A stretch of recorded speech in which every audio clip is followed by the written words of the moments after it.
Masechet Shabbat, résumé du Daf Tzadik Tet. La Gemara continue à décrire les yeriot, les toiles du Mishkan. Il y avait deux tissus, deux toiles sur le Mishkan. Une qui était faite de laine et lin, laine colorée en rouge, en toutes sortes de couleurs, et lin. Et la supérieure, elle était faite de poils de chèvre. La Gemara dit que le travail qui était fait pour la toile supérieure, qui était faite à base de poils de chèvre, était plus grand, plus important. C'était une plus grande chorma que de tisser les toiles inférieures, parce que les poils de chèvre étaient travaillés sur les chèvres de leur vivant. La Gemara ensuite continue à traiter ce qu'on a vu dans la Mishnah, les Lévim, les charrettes des Lévim. Donc on a vu, les Lévim portaient les krashim d'une charrette à l'autre. La Gemara précise encore, les charrettes dans le désert des Lévim, en dessous des charrettes, entre elles et sur leur côté, ça s'appelle un reshut harabim. Entre une charrette et l'autre, il y avait l'espace qu'il y avait entre une charrette et l'autre était comme la longueur d'une charrette. Combien ça faisait? 5 amot. La Gemara explique pourquoi on a besoin de 5 amot, mais en tout cas c'est 5 amot. La Gemara demande mais comment est-ce qu'on arrive donc si c'est comme ça en fait. Un reshut harabim, on sait bien qu'il fait 16 amot. 16 amot, c'est 2 charrettes plus l'espace qui est entre les 2 charrettes, qui fait encore 5, ça fait en tout 15. Pourquoi 16? Répond la Gemara, il y a le Lévi, qui avait besoin d'une demi-ama de chaque côté pour régler les krashim sur les charrettes au cas où ça tombe. Mishnah suivante. Un puits qui fait 10 tfachim de profondeur et 4 sur 4 de large. Lui, on peut même associer d'ailleurs, dit la Gemara, la terre du puits qui est sortie, qui fait le tour, une barrière tout autour du puits, on l'associe avec la profondeur du puits pour en arriver à 10 tfachim.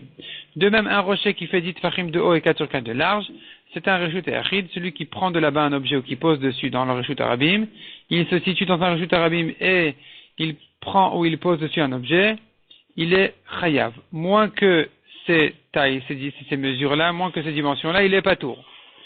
Demande la Gemara. Donc la Gemara d'abord explique pourquoi est-ce qu'on a besoin de parler de la terre qui était dans le puits, pour nous apprendre que quand elle est autour du puits, elle peut s'associer avec la profondeur du puits pour en faire les 10 tfachim.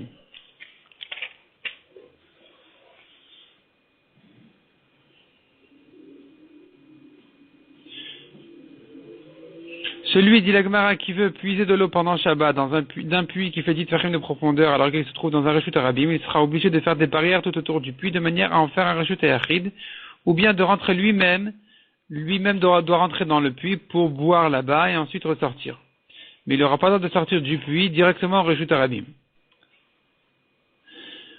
Un poteau dans le reshut harabim qui fait 10 de haut et 4 sur 4 de large, quelqu'un qui a jeté dessus un objet, la Gemara dit que malgré que cet objet-là, il a dû traverser un makom tour qui est au-dessus de 10 tfachim, au-dessus du sol du reshut harabim. Donc, on sait bien, le reshut harabim, il se termine à 10 tfachim de haut.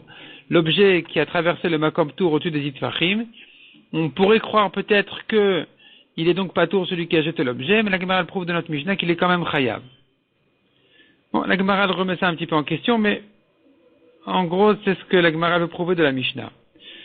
La Gemara ensuite ramène un safek de Rabbi Yochanan qui demande un mur dans le reshut harabim qui entoure un carmélite, qui en fait un reshut hayachid. Donc des murs qui font d'un carmélite un reshut hayachid. Et le mur lui-même, son épaisseur ne fait pas 4 tfachim. Est-ce que je considère ce mur-là comme un reshut hayachid? Oui ou non? Réponse dit la Gemara, oui, évidemment. S'il fait du carmélite un reshut hayachid, qu'elle va remarquer que lui-même est considéré comme un reshut hayachid.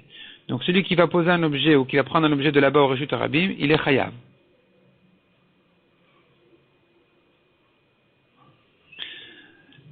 Ensuite, la Gemara ramène un safek de Rabbi Yochanan à propos d'un puits qui fait 19 tfachim de profondeur et il a pris de ce puits-là un morceau de terre. Il a sorti du puits et il l'a mis au reshut harabim. Est-ce que je dis que puisque le puits ne faisait que 9 tfachim, il n'y a pas eu de reshut hayachid ici, donc il n'est pas tour, ou bien je dis que lorsqu'il a pris ce morceau de terre, il en a fait un puits de 10 tfachim de profondeur, et donc en même temps il a rendu un reshut hayachid, il doit être chayav. De même, on se posera la question, dans le cas contraire, le puits faisait 10 tfachim de profondeur, il a jeté là-bas un morceau de terre, il a bouché un petit peu le fond du puits, finalement je n'ai plus 10 tfachim de profondeur. Est-ce que je dis qu'il est chayav parce qu'avant d'avoir jeté c'était 10 tfachim, il était donc un reshut yachid et donc il est chayav? Ou bien je dis que puisque en même temps qu'il a jeté, il a plus 10 tfachim, le puits, il n'a plus 10 tfachim de profondeur, donc il serait pas tour, c'est plus un reshut yachid. La Gemara reste dessus donc en question. Selon Rabbi Yochanan reste dessus en safek. Un cas qui ressemble, c'est quelqu'un qui jette à 4 amotes sur un mur dans un reshut arabim, une figue qui se colle au mur, dans les 10 tfachim du sol, il est chayav, parce qu'il a jeté donc dans un reshut arabim. Or ici on devrait se poser la même question. La figue qui s'est collée finalement, elle diminue les 4 amotes. On n'a plus 4 amotes. On a 4 amotes ou moins l'épaisseur de la figue. Pourquoi est-ce qu'il est chayav?